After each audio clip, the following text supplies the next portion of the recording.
name's Ripper. I'm running Pitfall Lost Expedition. We're switching to any percent, just due to time today.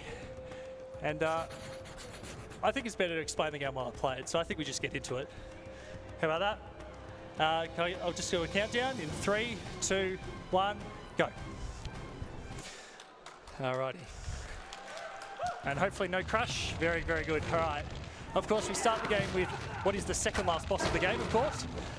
Very, very tough fight. As you notice, my enemy has a health bar and I do not. So obviously very tough boss battle to start off with. I'm just going to knock him in a circle and pretty easy boss fight here. So just a little bit about this game. It's a relatively, I'd say relatively forgotten 3D platformer from that GameCube era. In my opinion, it's a bit of a Metroidvania style cult classic. But you could say there was a lot of games like that around the time as we get into the first level here. To be honest, casually, I'm not going to pretend. This game's like your... Ooh, found the first Pitfall. This game's like your definition of a 7 out of 10. You know, it's good, it's not great. We'll just have to cycle.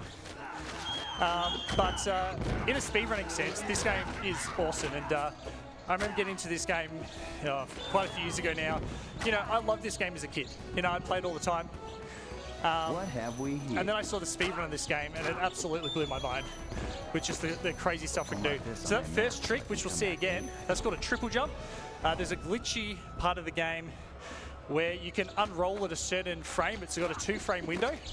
And if you unroll at a certain frame, you can actually gain a little bit of height, and then we can double jump from that height. Hence the name, triple jump. So that's the first little glitch you see in this game. And as we get further into the game, I'll start, you know, breaking the game more and more. It'll be very noticeable when we start getting into the real broken stuff in this game. Any percent. So just to kind of explain what we need to do in this category, the goals. Oh, that is very good RNG for those guys. The goals of this game for any percent is just to beat the final boss. However, to beat the final boss, we first need to, and we'll just do another triple jump here. To beat the final boss, we need to beat the penultimate level of the game, quote unquote, which is Sinclair's excavation camp, which is kind of a sneak level mission which will come up to near the end of the game. Now to unlock that, we need the TNT item, which is the final item you get in the game. There are 9 items you get in this game. Ooh, we'll do alter skip. Just sorry to interrupt myself, but this is my favorite skip in the game. Hopefully I can, oh, I think I missed it. So I can come back. Can I get it? I just got to race him. Yes. That is my favorite skip because I found that skip. So of course it's my favorite one. And it's really awesome to get it on stream. Okay, so now we climb the Great Tree. This is where some tricky platforming comes in. So yeah, at the moment, we're going to race to TNT. That is our main objective, so just keep that in mind. That is a backwards vine jump. For some reason, the developers didn't realize you could just jump backwards off a vine. So we're just going to use that to our advantage. Normally, you're meant to actually raise the water level in here, but we managed to skip every trigger. Oops. And this level... Slide down. Oh no! Okay, apologies, I'm going to have to do that again. But we can see some cool platforming again.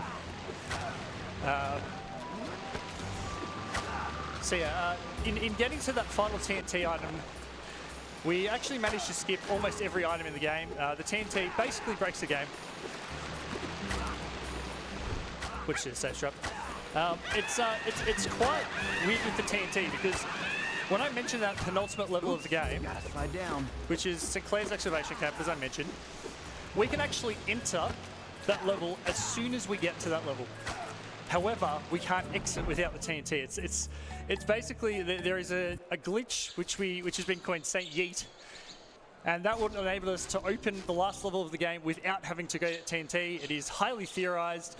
If any of you out there think you have a way to break that, man, I would pay cash money for that skip because that would break any percent as we know it. Okay. So this is where the game's been pretty normal to now. We've done a few triple jumps, we've done a gate clip back there. This is where the game gets a bit crazy. So normally we go straight here. I'm going to go to the left and we're going to walk at this wall in a bit of a funny way. Yep, and we just course clip straight through the wall because that's how the game works. We'll just jump over here, jump up here, jump back inbounds with a ledge grab. And now we're just on top of the level where we're not meant to be. We do a roll clip, which actually pushes us a bit in the wall. And as you can see, we're just walking on top of the level, where of course we're not meant to be. Now, being a Metroidvania style game, we're meant to revisit levels. Now, of course, we want to do that as little as possible.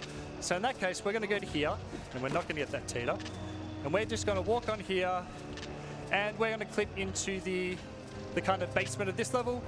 And of course, the load zone extends far enough down that we can get into the bottom there. Very nice.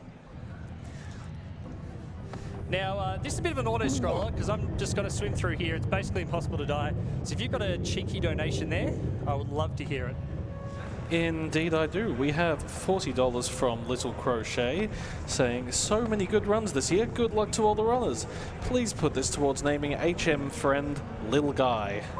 And I suppose I'll use that as a quick reminder that we have a few incentives open at the moment. The next one coming up is the level 1-1 of Crypto the Necrodancer as Coda, which is a very hard character.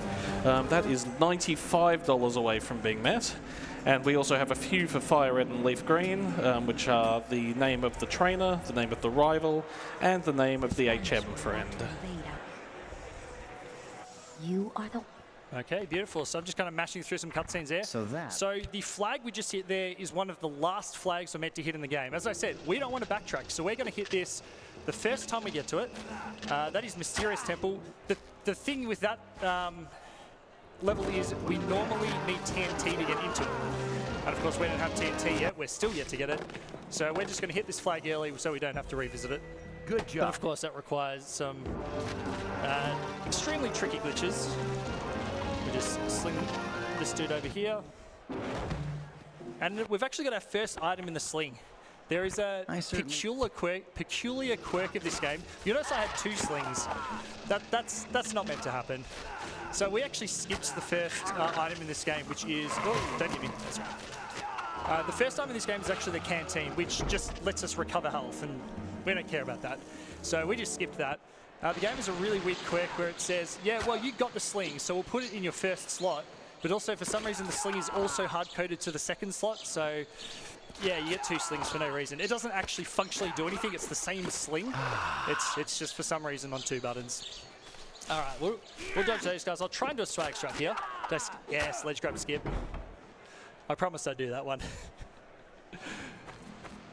we don't like ledge grabs in this game. Every ledge grab you see me do in this game, unless required, costs, I believe it's 1.5 seconds to, I think, there's 2 ledge grab animations. I think one of them costs a little bit more time. It's about 1.5 seconds. Okay, so we're going to come to our first major skip, which I haven't practiced because we don't do it in all temples, but we do it in any %, but I'm sure I should be fine. I've done it plenty of times by this stage. This is called torch skip. Now, normally we go to the right here, and we get the torch item, which we use to burn a cobweb, which we'll just see in just a sec. But of course, we don't want to, there's 2 reasons we don't get the torch. Oh, I've done this for a little bit. The first one is, well, it's slow, so of course we don't want to get it. It's speedrun, we want to go fast. So that is the first torch skip. Torch skip 1, done. That's the easy one. And this is Battle Bridge where we do torch skip 2.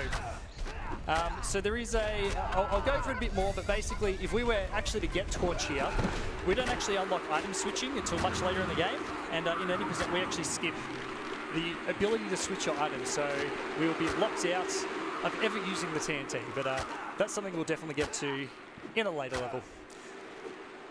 So we need to wait for this cycle here. Yep. And we do a very tricky jump run to this tree, onto here, and all of a sudden we're now climbing the out of bounds area once again. It's really nice how the developers put all these rocks here that, you know, we're meant to make the level, you know, look like a cool mountain, and instead of, you know, marbling them like we should, we just use them to do all these crazy out of bounds tricks. Okay, now we need to do a seam walk here, just like that. As I've said to a lot of new runners of this game, this is a trick that a lot of new runners look at and go, oh hell no, I don't want to do that trick. It's not as hard as it looks, guys. It's just a bit of practice. I don't want to. I'm very accepting. I want to welcome all the new runners into my community. I want everyone to come in and enjoy this game. So it may be harder than it looks. Maybe I've just been doing this for too long, but I want to welcome everyone into this game. Man, I'll give one-on-one sessions of this game. I want everyone to play my awesome game. Okay. So a bit of platforming here, and one quirk about this game is that, and you may have seen it so far, but there's a thing called Coyote Time, where a game lets you walk in midair for a little bit, and we're going to do it right here. and just walk around the tower instead of doing the required bits of this level. So there's a thing called coyote time. It's typically prevalent in older games where it gives you just a few frames to walk on the air. The coyote time in this game is extremely generous, and when we get dash in just a sec, you'll see how generous it really is. We'll be running on air for what seems like forever. Okay, so we've got a few pitfalls to dodge here. Luckily, the pitfalls are actually on a cycle, so they're once you learn the cycles, they're very, very easy to dodge. We can technically die in the monkey pit here if we get horrendous RNG. Oh, we got perfect RNG. Yeah, of course. Of course. I've literally died in that pit before. You can just get absolutely soft locked. Oh, yeah, so I can write this down because we don't do this in all temples, but we're going to collect our first currency of the game. We're going to use this to buy something we need later, but this is called an Explorer Idol. The currency in this game are called idols. An Explorer just gives us 5 at once. Now, do not adjust your television screens. This is just as dark as you are seeing it. I just have to do this by total memory. Did I make that jump? I did. So that's just total memory there. Because we didn't get torch, this game's dark on purpose because you're designed to have torch. And of course, we never get torch. So we just have to do everything in the dark, which is very fun for us. So we get dash, and just see me moving so much faster now. And now we're going to do a trick called Monkey Temple Skip. Usually, we used to have to do Monkey Temple, which is a whole lot of nonsense that we don't want to do. So we're going to do some tricky platforming. This jump is... Oh, I got it first try. Fantastic. So that's some tricky platforming there to once again get on this kind of out-of-bounds geometry, which, once again, we're meant to be marveling at this. And you'll see the very generous coyote time there. We're meant to be looking at this, but of course, the developers made it nice and solid for us, so we're going to use it to totally skip that door down there. Normally opens when we beat Monkey Temple, so we're just going to jump over and into the lead zone. Of course, we don't need to do Monkey Temple. Okay, we've got a little bit of time here. I'm going to do a little bit of wall climbing and stuff like that. If we've got time for a quick donation, if we've got one. Yeah, we have a few donations actually. Go for it. We have $20 from Charizard750 saying loving Pitfall already. We have $10 from Avasam saying we'll get all temples next time. Good luck on the 80% run. And we have $10 from Bloopy saying nobody has ever landed a perfect Phase 2 Spingers in a live event. Go Pitfall. All right, because of that donation, I will try the perfect second phase Spingers. That is tough, but we'll give it a try. So just shout out to both Avasam and Bloopy there. They are members of the Pitfall Discord, and they are very late watching this run. I believe both of them are in an American time zone, or Canadian as it were. So they are very late up. So appreciate you watching the guys from over the other side of the world.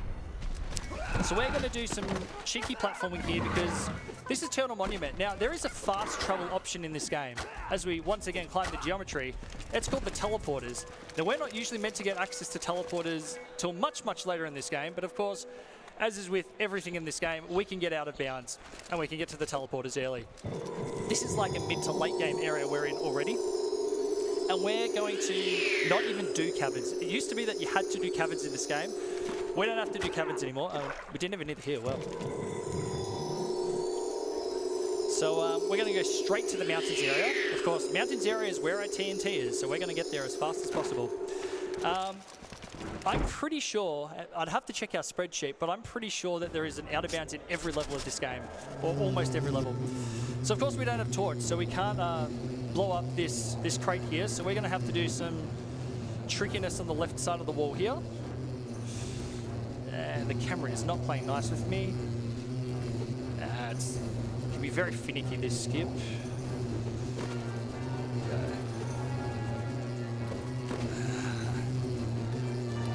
It's not being nice to me today.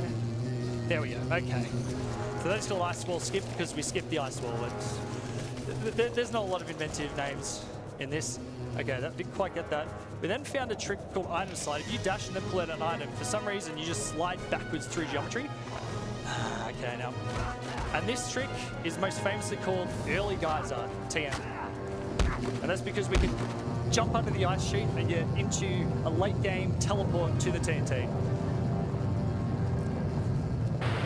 And that is, once again, abusive coyote time, where we run out way over the void and jump right back in. It is fairly tight, but it's all about timing with that. It's a little blind, it's a little tight. So I got to show you probably the most technical strat in this game. It's called pressing the A button really fast. Very technical, very hard to learn. Probably took me months of training in the hyperbolic time chamber to get that one. But honestly, this is an auto scroller. So if we do have another quick donation, it will be a great time. Or if we've got a shout out to anyone, anything like that. Yes, we do. We have $10 from the Bluetooth saying, good luck, Ripper, hoping for good Spinger luck. Thank you, AusSpeedruns, for showing off Pitfall. The Bluetooth, of course, is another runner in the world record holder in the 80% category. So big shout outs to Bluetooth. Actually, Bluetooth, congratulations on your recent PB. Bluetooth was the first person to break the. Oh god, I'm going to get this wrong now.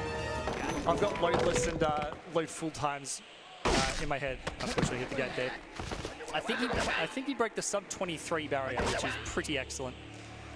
So first person ever to do that, and did it with a 30-second disadvantage playing on emulator, which is very impressive. So we're going to buy our first and only item in the game. It's called Breakdance, and you're going to see it in just a sec. I mash through here. We're going to do the very, very, very old safe strats here because we're in a marathon mode. Okay.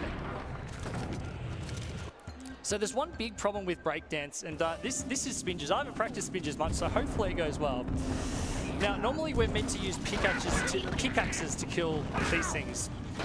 Breakdance is used instead. Now, breakdance, it's possible to kill them with breakdance, but it's not easy. And as you can see, they're just bouncing off my hitbox. The thing with breakdance is it's an invincible move, or mostly invincible. Only a few things hit it. Now, with spinges, please hit. See, they just bounce straight off. I think the fact it kills spinges is just kind of a logical consequence of it having a hitbox. And there we go. Perfect second wave. Come on, hit. Yes. Okay, that was really hard. So that was the perfect second wave. That is okay. That kind of came out of nowhere. Yeah. Okay. All right, that's crazy. I haven't practiced that for a while, so I'm going to put that one down to luck. That was just lucky. Okay, sorry. Let me recollect myself after that. So yeah, breakdance sucks for killing spinges is the TLDR. But of course, as you see, we've now got TNT. The only thing left to do now is rush back to excavation camp and then rush to the boss. So TNT is probably the furthest thing you can get away from that, unfortunately. So. Oh no, I accidentally got raft out. That is my fault. But what we can do here is another item slide to get out of bounds here. And instead of actually doing... Oh no. Oh no. Uh-oh. I may have killed myself here. Oh no.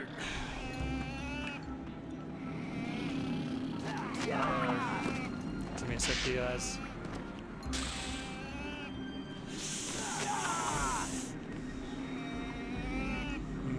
Do I have...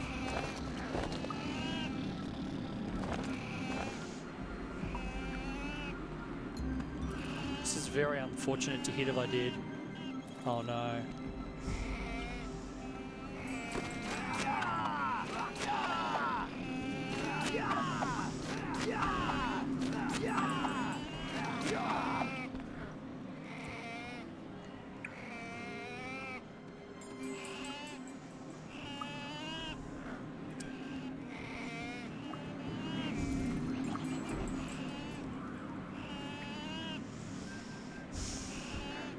I really hope I haven't killed it right here. That would really suck. I really want to show this game off to you guys, but if I'm an idiot, I'm an idiot. So bad.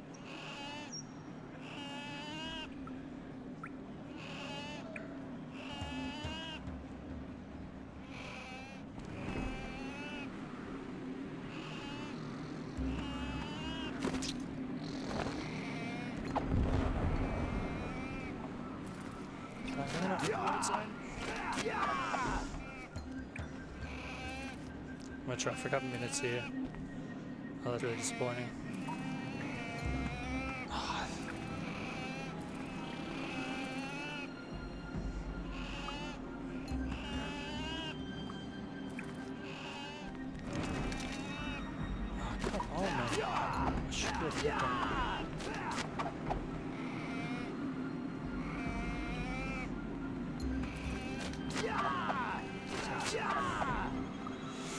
I'll try for another minute here. Apologies, guys.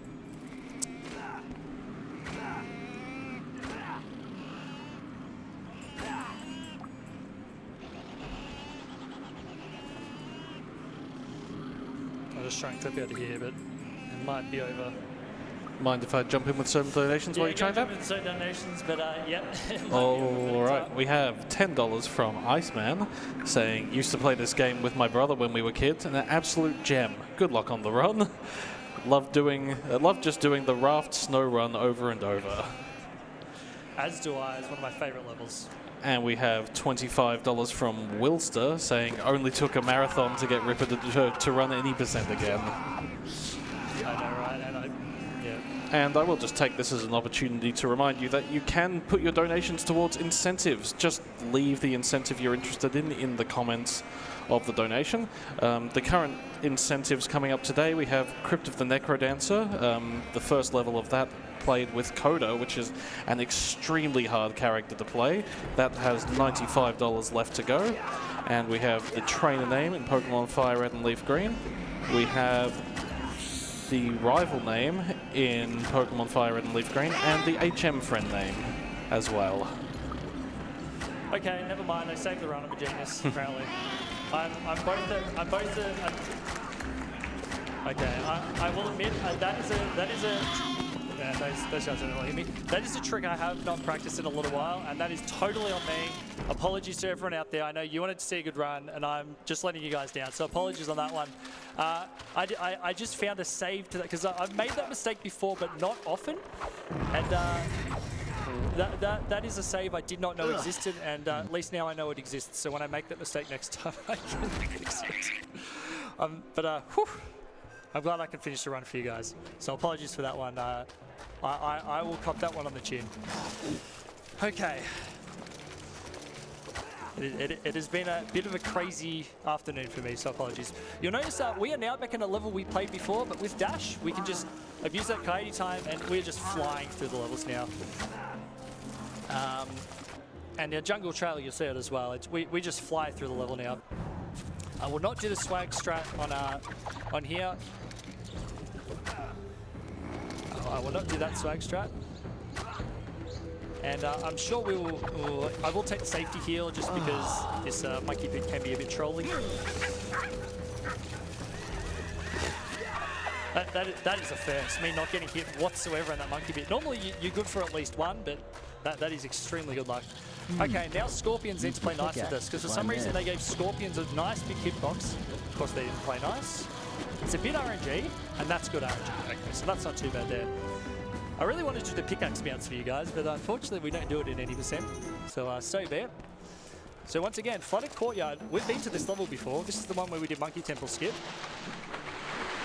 And once again, swimming in this game is a very advanced technique called mashing the A button. And what we're coming up to over here is a level, as I mentioned before, called Sinclair's Excavation Camp. Now, our whole run is predicated on blowing up that wall there.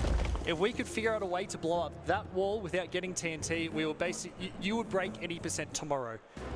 So if anyone wants to come out and, again, I'd pay cash money for anyone to find that skip. That's the one thing holding us back in 80%. So this is normally meant to be a kind of Metal Gear Solid style kind of sneak mission. So of course we're gonna sneak really, really good here. The thing about sneaking, as you know, is running straight up the middle of the level and killing guys. Of course, that's the best way to sneak. Running right up to them and punching them. Normally we're meant to go and like collect all our items slowly and then use them to unlock new areas. But of course, we're just going to go, you know, run out of bounds. We'll collect our first item. It's probably like the 6th item we're meant to collect. We'll just kill that guy as well. Collect the gas mask. Kill that dude. And all of a sudden we're in the last room of the entire level. A thoroughly good sneaking mission we did there. Well done, everyone. And these are, of course, all the artifacts that we collected in the game. Of course, none of which we actually collected. It was very nice of the game devs to actually put them there for us to collect for the first time. but really the second time, of course. With St. Clair. So that's Sinclair's excavation camp. That went absolutely amazing. There is, if you get caught by the last guy in that, we have to do the entire level again, all over again, because they if they don't actually kill you, they teleport you back to the start of the level and make you do it all over again. So all we have to do now is run back through some levels and kill the last boss of the game. That's all. And we took a hit. Oh, took 2 hits there. That's a bit unfortunate. So if we did not blow up the wall I told you about earlier, we would get to this cutscene just coming up, and we would run against the wall endlessly. We will be able to see us running against the wall, but the game doesn't actually give us back control of the character, of Harry, until we finish that kind of running or walking animation. So we will just be soft-locked forever. And that's the reason, I mean, most new runners come into the game and say, hey, you know you can actually clip out of bounds into, you know, excavation camp early, and we go, we know, don't worry. Okay. I'm gonna go to my last set of notes here. Okay. If we've got another quick donation, I'm just going to be running back through a level we've seen twice already. So we've got a quick donation. This would be the opportune time to do so. Yes, we have $5 from Iceman saying, it is still a good run, mate. You're killing it. Great save on that softlock. We have $10 from Avasam saying, doubling up my donation for that perfect Phase 2 Spingers. And we also had a $100 anonymous donation to get us across the line for the Necrodancer Coda incentive. So we will be seeing level 1-1 of Necrodancer played as Coda. Well done, everyone. No, fantastic. We did just skip over the swag strat I did, but that's okay. I'll know I did it. Generous coyote time, we'll do a slightly safe strat there. And again, I'm just abusing coyote time all over this game. And we'll dodge the croc there. And now we come, this is actually the second last level of the game. My annoyance with this is normally you go straight and do all this really cool platforming. And the moment I got really good at that, someone found a skip, which is just awesome. So this little skip I'm doing now, if you watched me run this 2 years ago, did not exist. It was actually found very recently. That's okay. I thought I'd go for the tricky strat there. I thought I'd just give it a go, but that's okay. We'll do the safe strat. So that was actually found. I forget who found that. Maybe J-Man. Shout out to J-Man if you're watching. The goat of this game. But that's Firebomb Towers and a very, very fun platforming level once again, abusing the geometry. So that brings us, we're close to the end of the game, guys. Thank you all for watching so far. We've got to beat a boss that may look very familiar if you were here at the start of the run, except now we actually have a health bar, but also now we can just run around and basically just, I guess, stun block would be the best way to put it. I thought I'd do something different there. That's okay. Only one more hit. And that's second last boss. Now we have to kill the last boss, and that's it. And it's, of course, a person you'd all be very familiar with, having now seen for the first time in the game, because we've skipped every cutscene and every story trigger, so that's quite fun. I guess all we have to do in this fight is just hit pillars and then kill the ghosts that appear. Now, Puska is on a cycle, so we kind of know where he's going to go, more or less.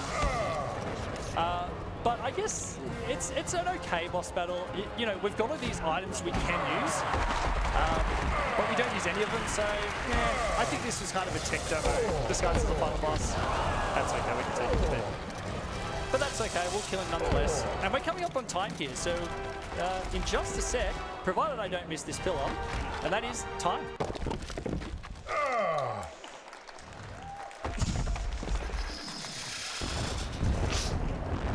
29-minute run is not my finest moment, but thank you for persisting with me. It's been a bit of a crazy afternoon of my own.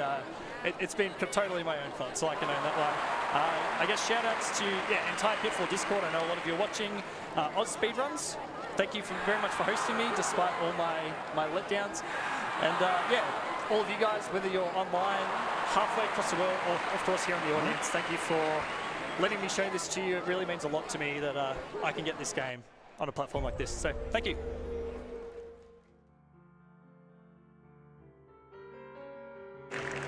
Thank you very much, Ripper, for that run. Right at the end there, we had $75 come in from the Blue 2 saying, amazing run, Ripper, despite the scary moment in the middle, and perfect Phase 2 was amazing to see live. Well done. Coming up next, we have Crypt of the Necrodancer, a co-op story mode relay by Ekim and Ribbon Graph.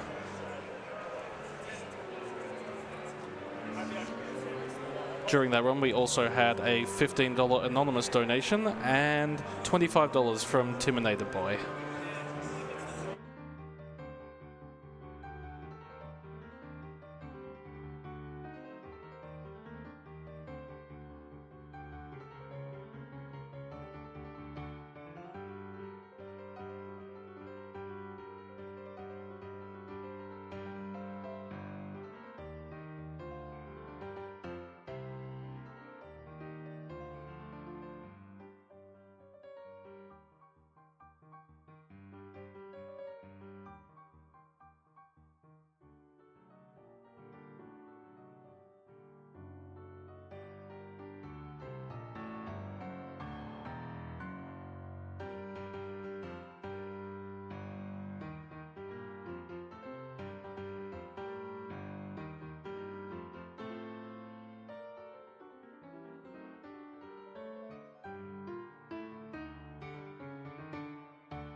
While we're getting set up, I will just remind you that we have a few incentives coming up for Pokemon Fire Red and Leaf Green.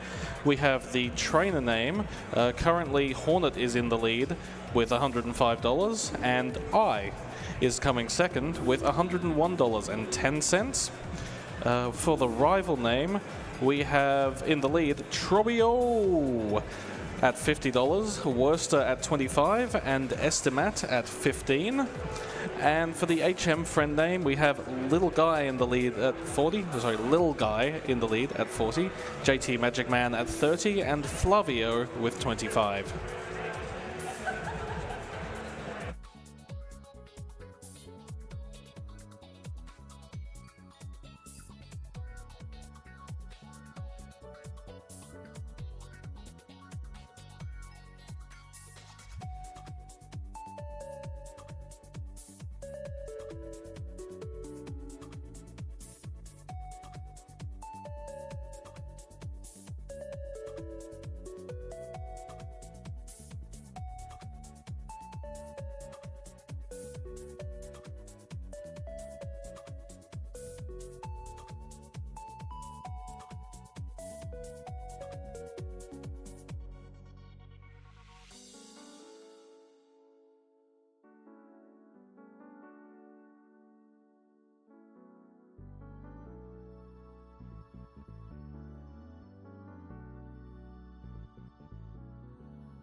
All right, PAX. Up next, we have Crypt of the Necrodancer, a story mode relay by Ekim and Ribbengraph. Take it away.